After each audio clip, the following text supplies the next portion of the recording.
Olá pessoal, tudo bem com vocês? Como é que vocês estão? Bom dia, boa tarde, boa noite. Aqui é o professor Tiago Meirinho trazendo mais uma aula para gente, para esse nono ano do CZC. É mais um dia para a gente falar de geografia e hoje a gente vai começar a falar de continentes. E olha quem está aqui, a Europa, ela mesma, a Europa. Gente, o continente europeu é, sem dúvida, o continente, um dos continentes mais conhecidos e um dos continentes mais desejados por muitas pessoas no mundo. Desejados que eu digo no sentido de conhecer, de morar, de visitar.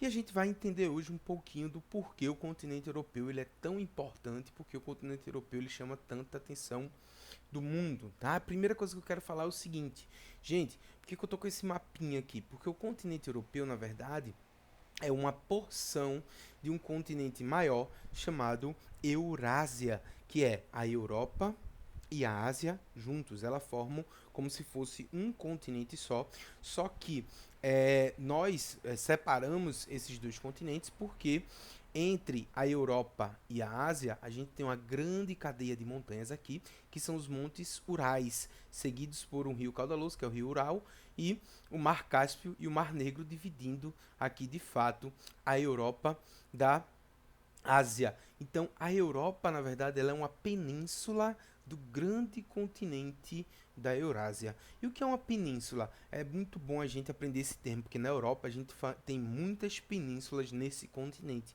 Uma península, gente, é um corpo de terra cercado de água por todos os lados, exceto por um deles.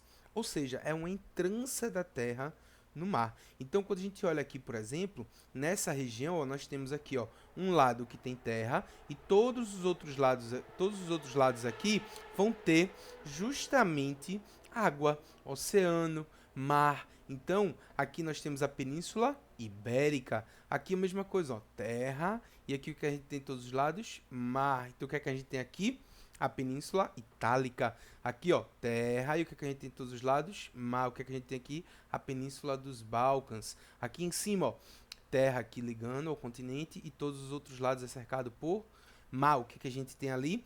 Aqui, desculpa, a Península Escandinava, tá? Então, a Europa em si, ó, terra e água por todos os lados. Ela é uma grande península da Eurásia, tá? O continente europeu ele é um dos menores do mundo, né? Ele tem uma extensão territorial não muito considerável, perto aí dos 10 milhões de quilômetros quadrados, mas o continente europeu ele é extremamente dividido. Nós temos 50 países no continente europeu. E por que que há tanta divisão? Na Europa, inclusive, estão os menores países do mundo, como Mônaco, como a cidade o país, né, Vaticano, a cidade do Vaticano, que é uma cidade-estado, e como é, a é, e como o Principado de Liechtenstein.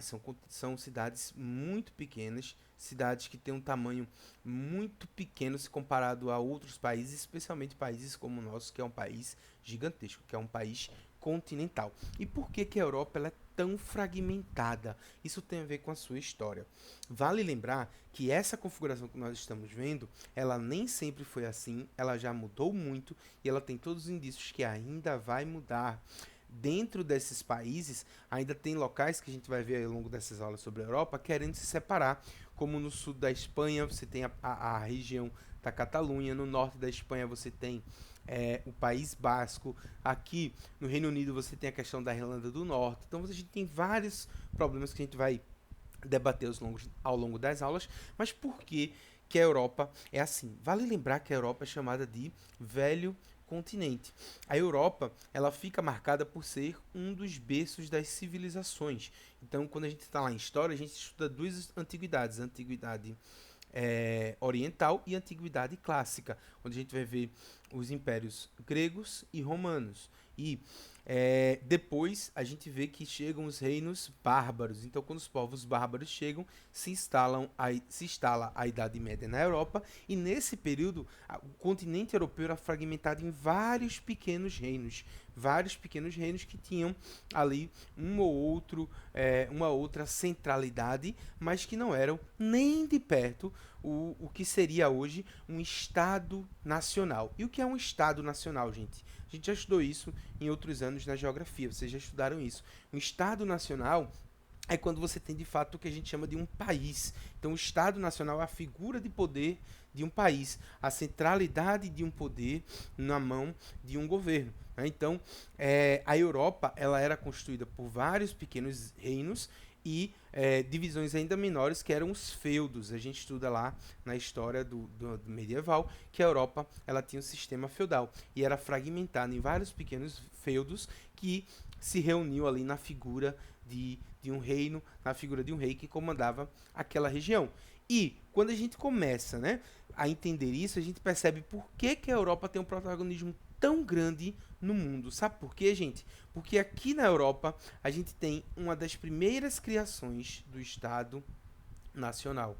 Aqui na Europa, a gente começa a ter países se formando a partir da fusão desses reinos em um poder central. Isso começa onde? Na Península Ibérica. Porque a necessidade. A Península Ibérica foi invadida pelos mouros, né, que são os árabes do norte da África, que cruzaram o Estreito de Gibraltar, que é essa passagem bem fininha que existe entre a África e a Europa, e invadiram a Península Ibérica e tomaram toda essa região por um bom tempo.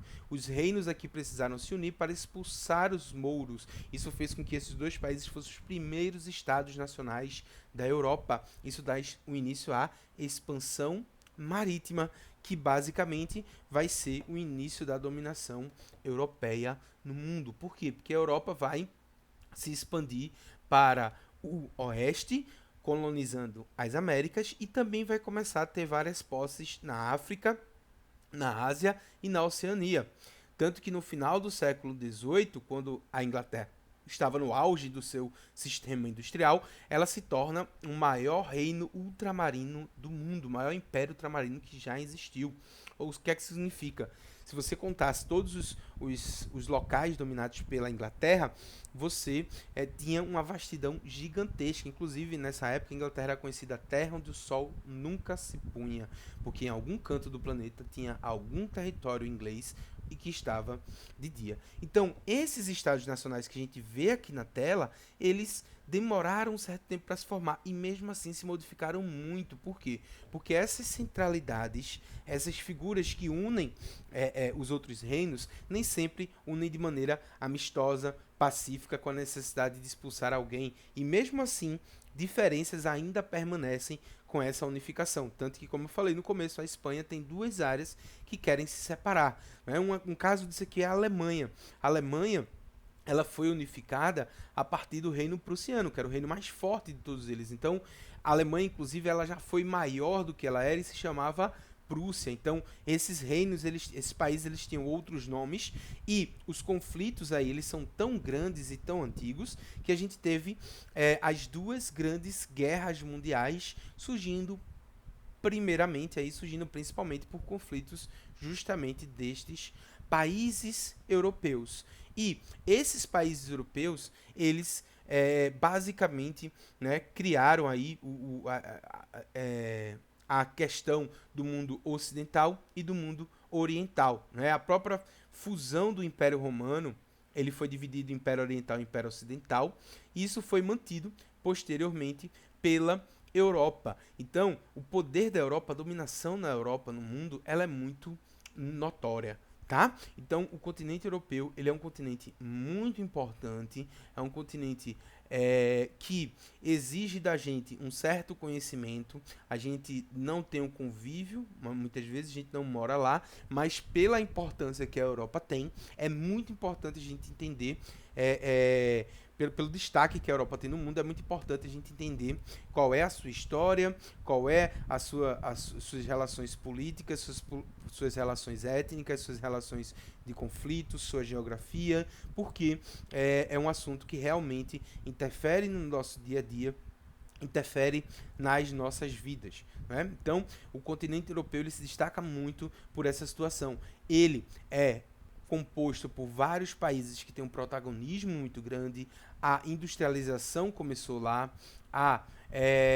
as grandes navegações começaram lá, eles passaram muito tempo dominando o mundo, só perderam seu protagonismo ao fim da Segunda Guerra Mundial, quando os Estados Unidos assume aí essa notoriedade que tem até hoje. Mesmo assim, a Europa se reuniu no grande bloco econômico, que a gente também vai estudar nesses capítulos sobre a Europa, que é a União Europeia, e consegue fazer frente economicamente a Estados Unidos e China como um bloco. Isoladamente, os países europeus eles já perderam o protagonismo, mas como um bloco, a União Europeia ainda é fortíssima, porque as maiores economias do mundo ainda se concentram também lá. Então, Inglaterra saiu do Reino Unido recentemente, né? Mas as maiores economias que tem na Europa são Inglaterra, Itália, Alemanha e França. Esses países eles estão entre os 7 mais ricos e desenvolvidos do mundo e com a criação, né, com a maioria deles participando da União Europeia, isso ainda dá muito destaque, isso ainda dá muito poder à Europa no mundo, tá certo? E só para finalizar a aula, um destaque que eu queria dar também a essa questão europeia é a própria divisão do mundo. O meridiano de Greenwich, que divide o mundo em leste e oeste, passa justamente no meio da Inglaterra pela sua importância na época da criação dos fusos horários, tá certo? Então, gente, preste atenção aí, dá uma lida no livro, estuda bem esse capítulo, que é um capítulo muito importante e também um capítulo muito legal de se estudar, tá certo? Beijo enorme para todo mundo, fiquem com Deus, continuem estudando como vocês estão e até mais. Tchau!